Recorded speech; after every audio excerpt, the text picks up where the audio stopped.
América, América, goza saralas América, América, América, América, é bel massolino de fior, é bel massolino de fior.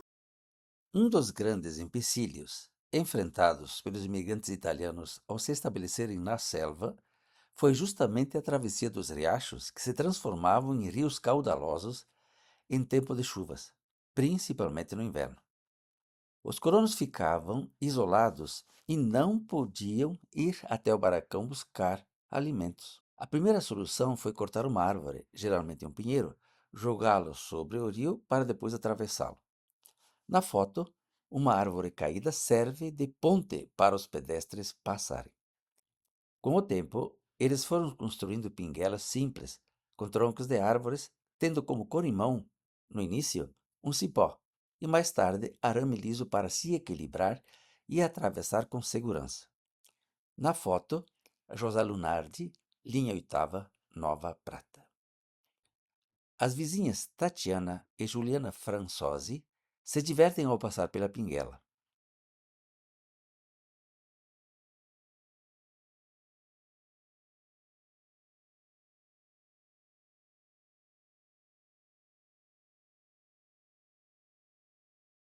Com o tempo, as pinguelas, embora rústicas, foram implantadas para a comodidade e segurança das pessoas ao cruzar o rio, com água volumosa e para não molhar os pés ao cruzar. Geralmente, os colonos construíam pinguelas bem feitas e que ofereciam segurança aos usuários. Entretanto, sua manutenção era precária. A escada talhada num tronco para subir até o lastro da pinguela sobre o rio Sananduva, em 1960.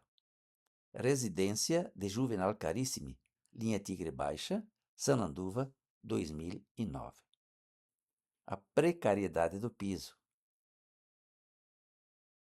Arames lisos, assentados nos lados da pista, ofereciam segurança aos transeuntes. Pinguela construída sobre o rio Piaí, quarta légua, Galópolis, Caxias do Sul.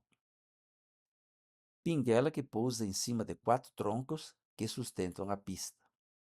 Visão geral da pista. Embora as tábuas assustem, são seguras e presas por grossas espias de aço.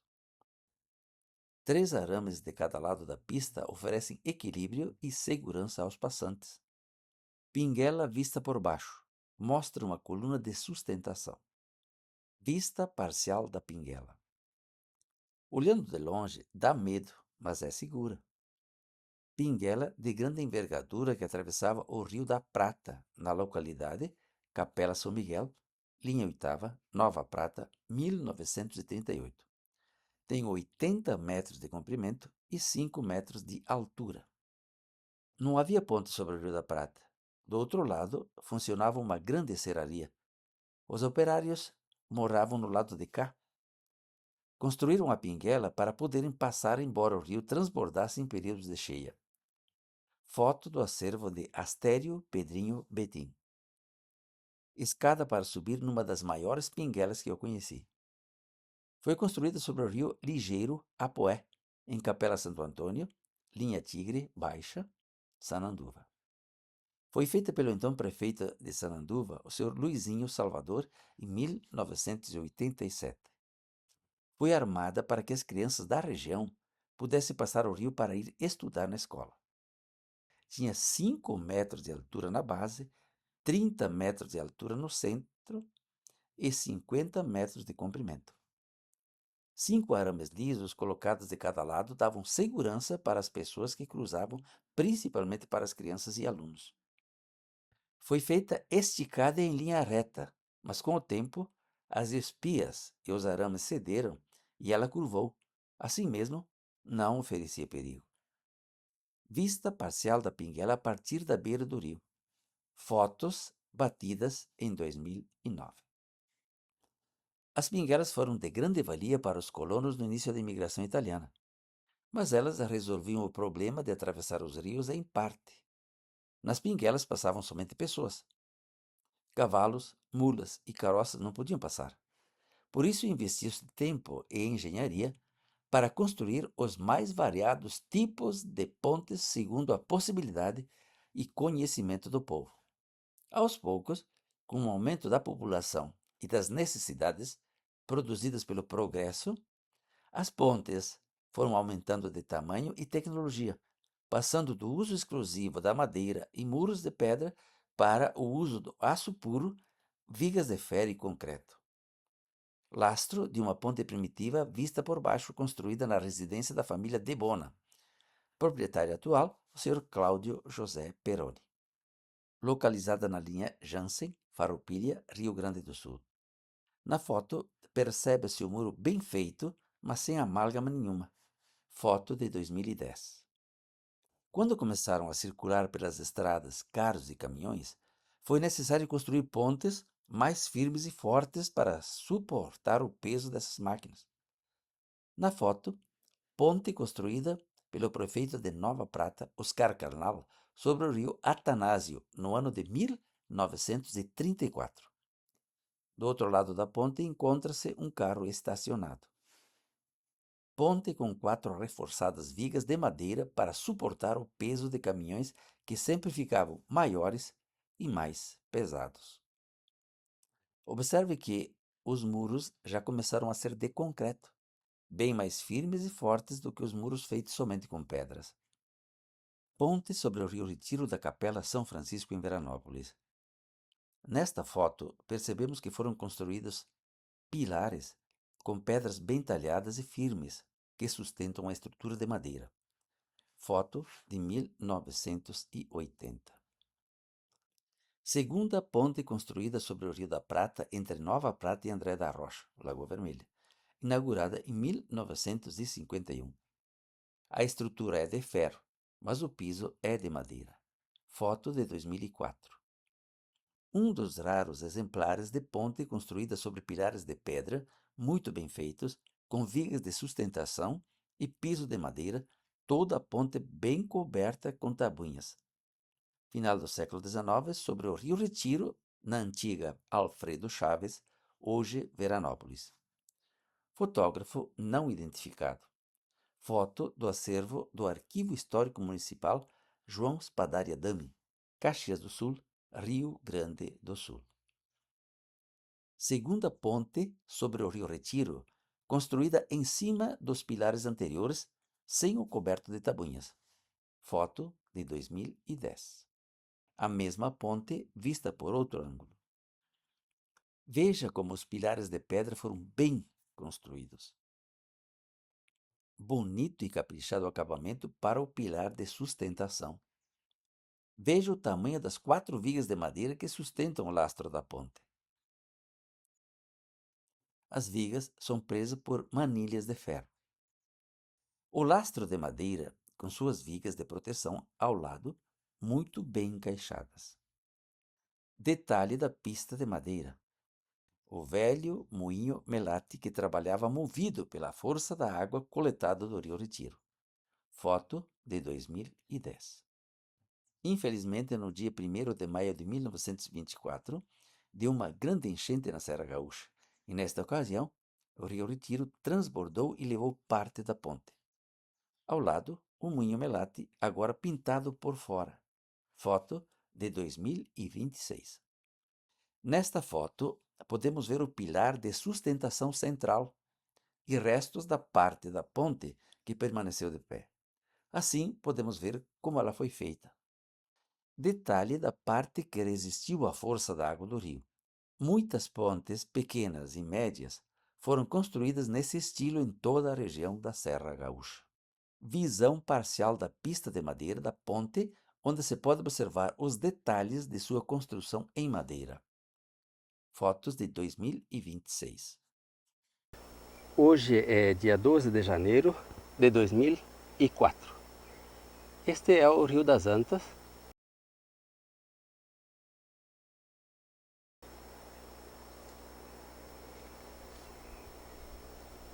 Agora aqui é tudo mato, mas antigamente havia roças, onde os agricultores, especialmente da migração italiana e polonesa, trabalhavam.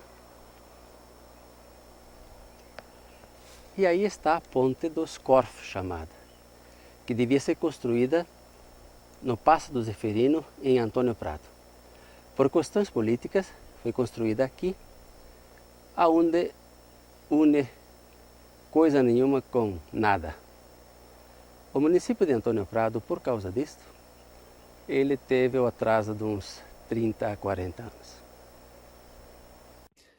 Aqui está a ponte que unia Caxias do Sul a Vacaria.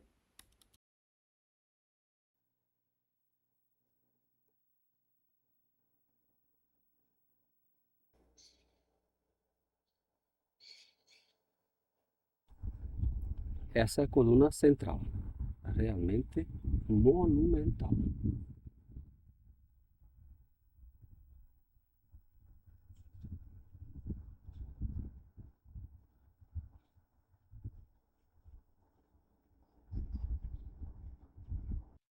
Ponte do Corf, uma das maiores e mais icônicas pontes construídas sobre o Rio das Antas no passado. Na época de sua construção, ligava o município de Vacaria ao de Caxias do Sul. Atualmente une Campestre da Serra a Criúva, distrito de Caxias do Sul. Foi construída na fazenda que pertencia a Jacob Cruyff. É uma das mais belas e arrojadas pontes antigas construídas no Rio Grande do Sul e uma das mais inúteis também. Foi projetada inicialmente para ser construída sobre o Rio das Antas no Passo do Simão, entre Antônio Prado e Flores da Cunha. Dr. José Pereira de Parobé indicou o Passo do Zeferino, que liga Antônio Prado a Flores da Cunha, como o local mais conveniente para sua construção. No entanto, o deputado estadual Coronel Avelino Paim de Souza pressionou o governador do estado, Borges de Medeiros, para que transferisse a ponte que seria construída no Passo do Zeferino para o Passo do Corvo, alguns quilômetros acima na estrada do Rio Branco. Na época, a única ponte que havia entre Vacaria e Caxias do Sul. Na foto, vemos a ponte que eu fotografei pela primeira vez em 2004. Na época, a estrada estava abandonada e era proibido passar por cima da ponte de carro, porque vários barrotes ou planchões de madeira que compunham o lastro da ponte estavam podres. Passava-se somente a pé ou a cavalo, com certo cuidado. A ponte foi feita na Alemanha e trazida de navio até o porto do Rio Grande e depois de barco até o porto do Rio Caí. De lá, as pesadas peças foram trazidas de carroça até o local da construção. A ponte foi inaugurada provisoriamente em 15 de fevereiro de 1907. Possibilitava a passagem dos tropeiros e a condução das imensas tropas de gado que vinha das vacarias para o sul, onde havia acharqueadas e frigoríficos em Caxias do Sul e Porto Alegre. Foto de 2010. Em 1910, a ponte estava concluída. Inicialmente, a BR-116 foi planejada para seguir o traçado da estrada Vacaria, São Francisco de Paula, Sarandi, Porto Alegre. A estrada sairia bastante plana. As fotos que eu apresento foram feitas em 3 etapas dentro do período de 2004 a 2010. Por interferência dos políticos e influentes de Caxias do Sul, a BR-116 foi construída passando por São Marcos. Foi um erro gravíssimo porque a estrada saiu com acentuados desníveis, raros trechos para ultrapassagem segura, com muitas curvas perigosas nas quais um expressivo número de motoristas perdeu a vida. Os custos na construção da rodovia foram bem mais elevados do que se tivesse passado por Criúva, que antigamente pertencia a São Francisco de Paula, e é campo bastante plano. A possibilidade de construir a estrada por este antigo traçado ainda pode ser realizada no futuro. Com a perda da ponte, Antônio Prado perdeu uma grande oportunidade de crescer, se expandir e prosperar rapidamente. Engana-se quem pensa que esta ponte é pequena. Na foto, vê-se, entre 2 barras de sustentação, o final do cabeçote de um pilar. Ele está danificado porque tiraram a camada de pedras protetoras de cima. Por isso, entre suas frestas, cresce uma linda flor. Detalhe da flor silvestre que cresce em cima da ponta do pilar. Acabamento de um dos pilares de sustentação que não foi danificado. Todavia, nele vive um pé de figueira selvagem. Detalhe do acabamento do pilar anterior. De longe, as pedras parecem pequenas, no entanto, são enormes. Precisamos lembrar que fizeram tudo isso à mão, sem uso de nenhuma máquina. Aí está a base do pilar central. Observe que as pedras que o compõem não são regulares, como é o caso do pilar da ponte de Nova Roma do Sul, que iremos ver mais adiante. As pedras são drasticamente irregulares, no entanto, formam um belo e sólido muro. Pilar secundário que sustenta uma parte da estrutura de ferro. A ponta do acabamento à direita foi o que nós vimos antes. Vista parcial do pilar anterior, onde aparece bem a trama de ferro e madeira lá no alto. Observe que os barrotes de madeira que compõem a pista não são regulares e têm defeitos. Detalhe da foto anterior, onde se vê como é feita a estrutura de ferro que sustenta o piso de madeira. Vista do pilar central, aparecendo o piso lá em cima. Observe as pedras como são extremamente irregulares. Lastro do piso da ponte, onde se vê a estrutura de ferro que sustenta a camada de planchões. Como você pode notar, os barrotes podres ou danificados foram substituídos por outros novos. Lembre que eu bati essas fotos em 3 oportunidades, desde 2004 a 2010.